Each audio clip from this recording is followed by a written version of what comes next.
Early this morning, just before 7:30 this morning, the Middlesex County OPP, along with emergency services, including fire and EMS, responded to a Dundonald Drive address for report of a motor vehicle collision.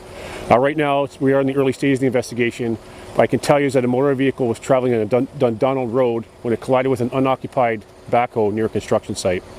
As a result, that vehicle burst into flames, and I'm sad to say that the occupant of that vehicle was pronounced deceased on scene.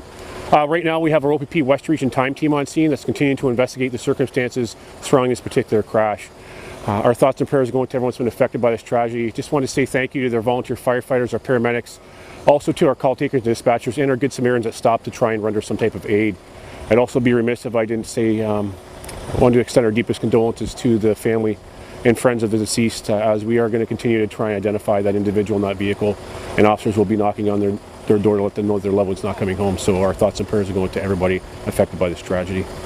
Being a police officer, but not only that, when you take this uniform off, you're also a father, you're a parent, you know, you're a community member, and it's never easy to lose someone from the community. I don't know where this individual is from. We have yet to identify this person. However, our thoughts and prayers are going to everybody on behalf of our OPP family.